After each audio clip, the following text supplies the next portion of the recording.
Яагаад оршихуун бясалгал, яагаад бясалгал уйтгартай байх ёстой юм? Яагаад өвдөлттэй байх ёстой юм? Албагүй байхгүй, албагүй юм байлээ штэ. Тэ? Тэгэхээр цэнгэн хөгжилдүүлж агаад зүрхийг нь нээж агаад тархийг нь энергиэр дүүргээд дээд биеийг чинь оршихуйтай нэгтгэх гээд байна штэ.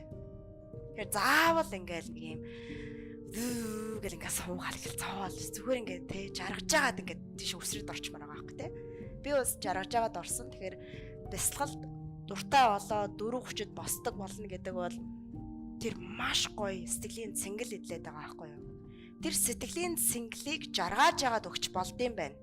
Заавал зовоож өгөх албагүй юм байна гэдгийг би ойлгосон учраас продакшн авч явж байгаа. Тэгээд орчин үеийн сүнсний сэрэлтийг хийх гэдэг байна. Цаанаа бол modern spirituality мөн үү? Орчин цагт нийцсэн ухамсарын аяллыг хийх гэж байгаа учраас продакшн авч явж байгаа. Энийний цаана бол зөндөө том улсын хараа байгаа. Одоо тэрийг нь анхны юм маш гоё, тэ? Тэр анхны хүчм. Тэгээд орчин үеийн тийм гоё бүх хослоор чандын аяллыг хийн. Тэгээд монголчууд зүрх сэтгэлээрээ тэнд нэгтэн.